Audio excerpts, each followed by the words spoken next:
Olá, seja muito bem-vindo ao nosso treinamento TI aplicada, treinamento, aula e desafio. Meu nome é Jean Carlos, eu sou professor e no treinamento de hoje o que vai ser passado são fundamentos de análise de dados. É importante frisar que é uma introdução ao raciocínio de analista de dados, ou seja, como é que a gente faz para raciocinar como analista de dados e qual é a entrega de valor que isso tem. Então será passado um roadmap com as soluções, na verdade não são as soluções, será apresentado apenas o caminho das pedras, ou seja, o caminho que deve ser seguido, então nortear você, e o intuito é que você procure, as formas de solucionar isso aí. Não vai ser apresentada a solução, mas você certamente conseguindo realizar esse desafio, você vai estar conseguindo ter perceptibilidade do papel de um analista de dados, tanto quanto a entrega de valor que ele consegue passar para uma empresa. Beleza? Então é isso aí. Fundamentos, uma introdução ao raciocínio de análise de dados, o roadmap que vai ser apresentado e a proposta do desafio que a gente precisa resolver aqui para entregar valor para o nosso cliente. Vamos lá então. Sobre esse desafio, é um caso imaginário, mas que pode ocorrer de diversas formas, em diversas empresas e em diversas situações. O que a gente propõe aqui é o quê? É um tipo de rotina.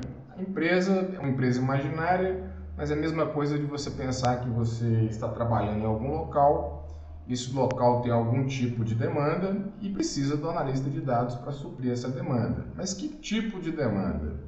Você imagina que a empresa se encontra com um site muito grande, ou seja, nós estamos falando de um site que deve possuir umas 1000 páginas e precisa direcionar o investimento da empresa nos tópicos mais procurados no último ano. Ou seja, imagina que a gente possui um e-commerce, esse e-commerce possui 100 produtos lá. Desses 100 produtos, a empresa propôs que nós iremos fazer uma renovação de estoque. E nessa renovação de estoque, a gente precisa saber qual o investimento que a gente vai alocar. 50% do investimento para renovação. E os outros 50% será apenas para manutenção daquela parte do estoque que não é a mais procurada, mas que precisa para a gente manter a empresa. Sempre ter alguma coisa em estoque. Ou seja, se nós temos 100 produtos, 50% do investimento será investido nos 10 produtos mais procurados. E os outros 50% serão investidos nos 90 produtos que não são tão procurados, mas a gente precisa ter em estoque. Então, vamos entrar no raciocínio para solucionar esse problema e no tipo de raciocínio que o analista de dados precisa de ter. Primeiro, o analista de dados ele precisa ter a capacidade de coleta de dados. Ou seja, nós iremos verificar aqui o que são essas bibliotecas, no caso aqui da linguagem Python, mas também tem bibliotecas similares em outras linguagens, e qual que é o intuito delas, A gente começa aqui com Beautiful Soup. Beautiful Soup é essa biblioteca aqui. Opa, vamos lá. Opa, perdão, olha. Beautiful Soup é essa biblioteca e esse é o site oficial da documentação do Beautiful Soup.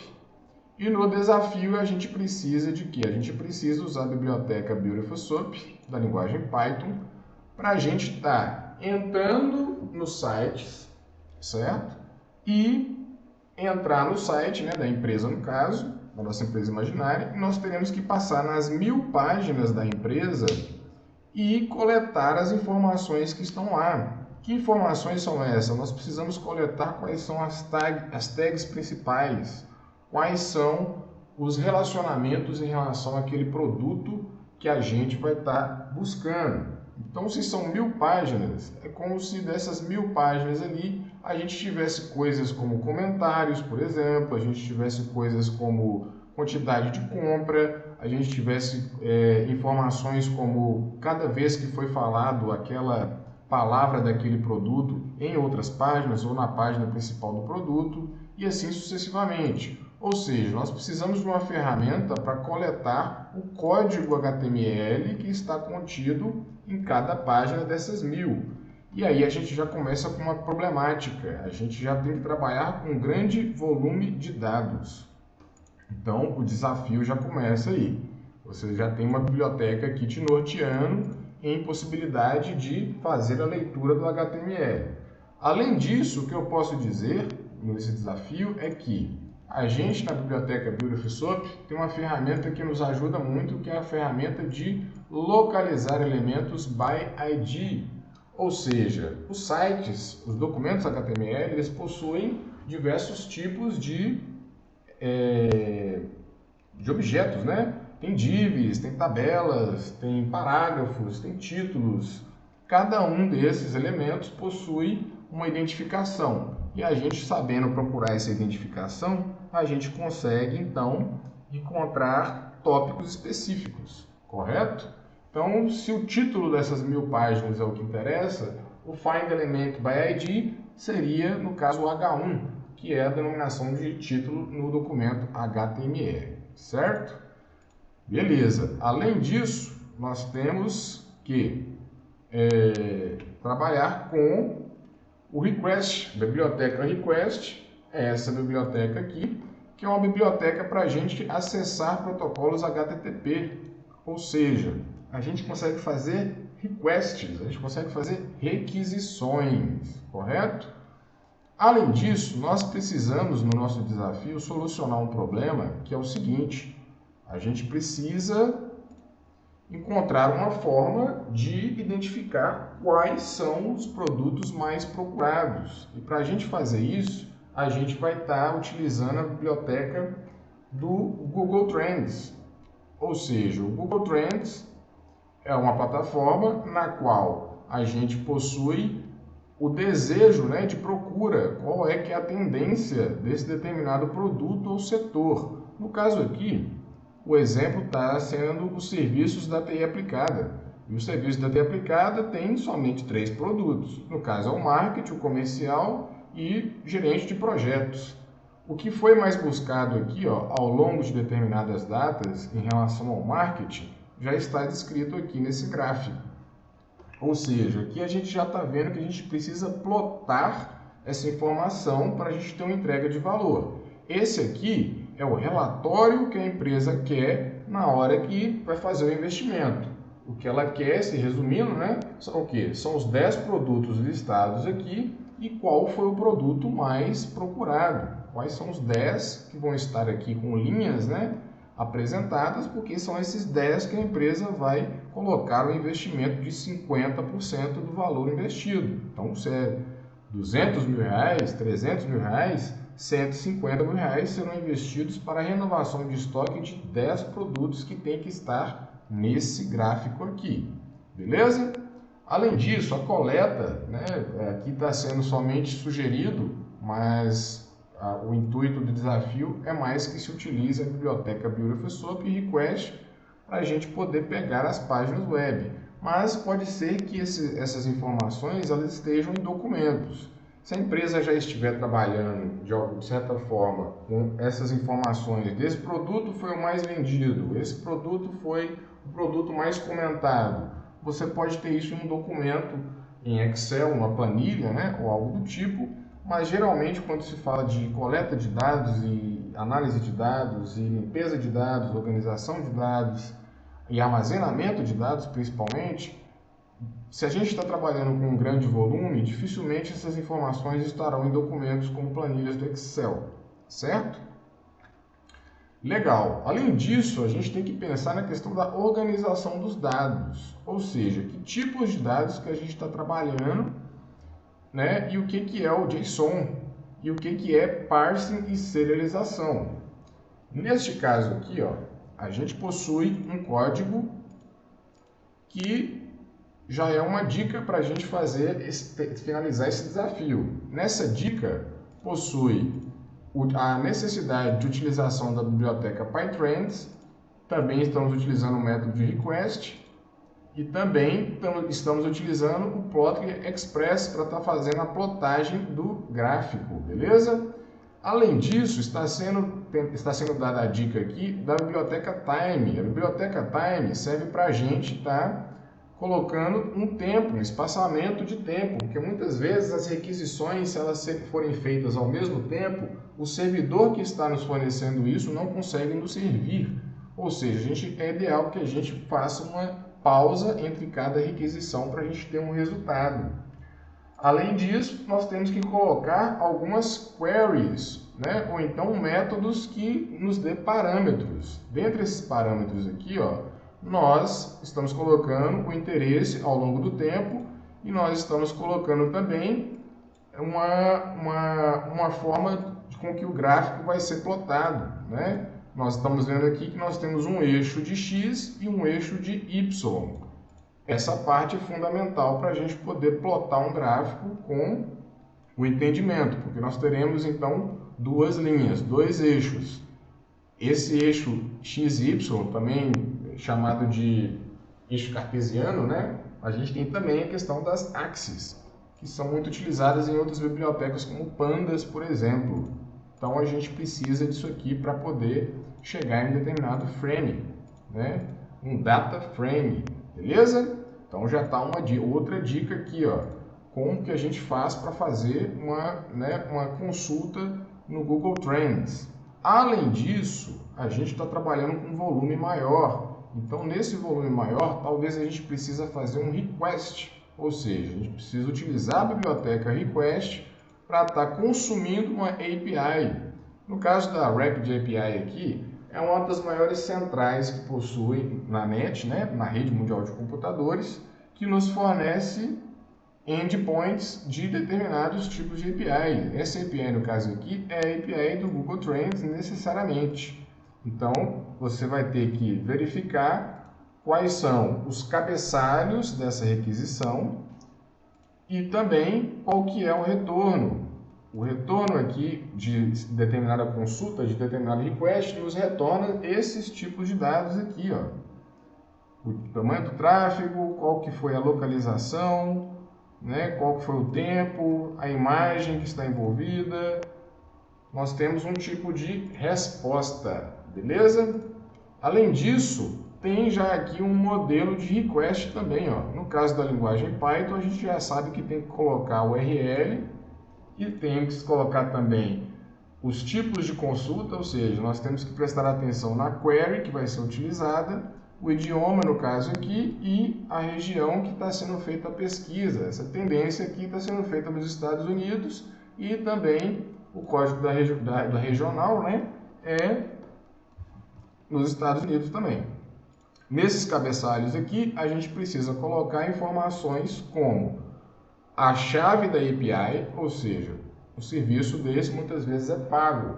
Até porque, nesse case aqui especificamente, a gente precisa de 1000 requisições. É algo que muitas empresas rotineiramente vão precisar.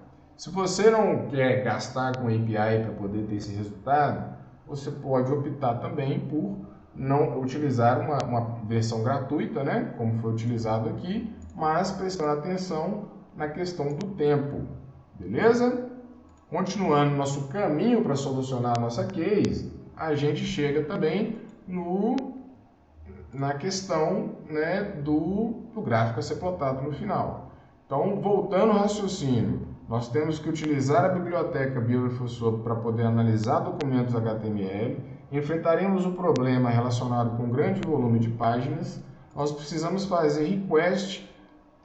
Depois que a gente pegar esses dados para poder fazer requisições em torno da API ou então de outra forma, e depois a gente precisa fazer a plotação deste gráfico, beleza?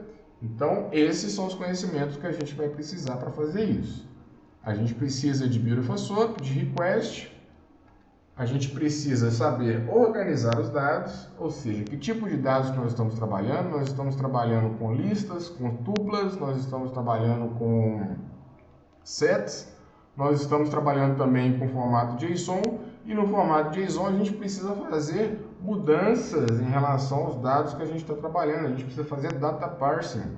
E também a gente precisa serializar o JSON muitas vezes, ou seja, nós estamos pegando um tipo de dado estruturado e a gente precisa trabalhar em torno de fazer isso entrar em outros locais, ou seja, o ato de serializar alguma coisa, geralmente serializar um JSON, consiste em trazer os dados que estão no JSON para outro tipo de dado estruturado, outro tipo de estrutura de dados. Ou seja, a gente pode passar do JSON para uma lista, a gente pode passar do JSON para um set, a gente pode passar do JSON para um banco de dados e fazer o armazenamento, dentre outras coisas.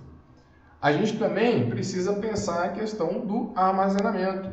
No caso, no armazenamento desses dados aqui, né, as listas, tuplas e sets também servem para armazenar.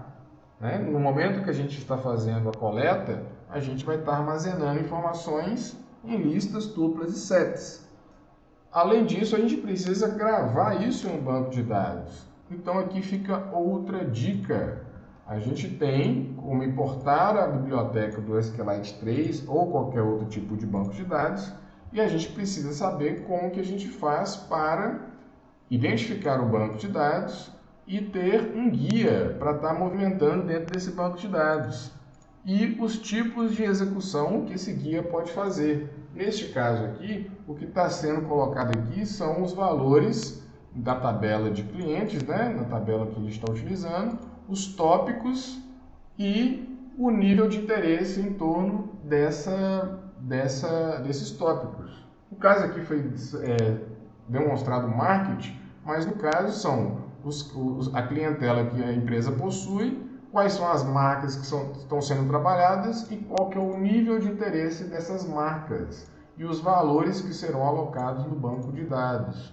E depois um comando de gravação dessas informações e apenas aqui um guia para na hora que a gente estiver fazendo essas inserções, a gente ver que os dados foram inseridos com sucesso e depois a gente precisa fechar o banco de dados. Beleza? Então, é isso aí. O desafio consiste em solucionar o problema. E para solucionar o problema, a gente precisa desse tipo de pensamento e entender que a gente precisa fazer tanto. A gente precisa, para solucionar o desafio, fazer a coleta de dados, nós precisamos também de organizar os dados, nós precisamos também de armazenar os dados também podem ser armazenados em planilhas, em formato XLSX ou CSV, o que eu não indico porque é um grande volume de dados, informações, e a gente precisa também saber trabalhar com as regras, Quais são as regras? Eu preciso dos produtos mais buscados, eu preciso colocar uma regra, eu preciso colocar uma exceção, eu preciso colocar um tipo de funcionamento que fale para, no meio do processo do nosso programa, que a gente precisa apenas de determinado tipo de dado. Então a gente precisa colocar regras de negócio. A regra é o quê? A regra é que nós precisamos, dos 10 produtos melhores e mais procurados. Então você precisa aplicar regras no meio desse processo. Além disso, tem que entender também como funcionam as queries. As queries são os métodos de consulta. E por fim, a gente precisa trazer a apresentação para então a gente finalizar esse case. Então, um case imaginário é apenas um desafio, mas esse é o tipo de situação que você vai enfrentar dentro do mercado de trabalho, dentro das empresas. Então, é necessário entender o que são os dashboards, que são as centrais contendo as informações, e também como se plota um gráfico, No caso aqui foi utilizada a biblioteca, no Plotly Express. E tem outras também, Matplotlib, tem várias outras bibliotecas também para plotar gráficos também. E entender que nós estamos falando do eixo X e do eixo Y. No eixo Y nós teremos os valores que nós estamos trabalhando e no eixo X nós teremos ao longo do tempo qual foi a procura deste produto. Beleza? E o resultado que se propõe nesse desafio, por meio desse caminho e raciocínio de analista de dados é que se tem uma lista aqui contendo os 10 produtos mais procurados e que vão ser o aval para o investimento de 50% do valor de renovação de estoque. Beleza? Eu espero que você tenha gostado desta aula de fundamentos de raciocínio de analista de dados. Espero que você, se você tiver interesse, faça o desafio. Não precisa me enviar o desafio também, É algo realmente somente para você treinar a sua habilidade de analista de dados e entender como que é a dinâmica em torno da necessidade de entrega de valor deste profissional tão requisitado no mercado. Beleza? O caminho das pedras está aí. Espero que você tenha gostado e tem outras aulas também bem interessantes aí no nosso canal. E o canal você pode encontrar coisas como marketing digital, estratégias bem avançadas, você pode encontrar também gerenciamento de projetos, bem como outras coisas bem interessantes. Beleza? Um grande abraço, tchau, tchau!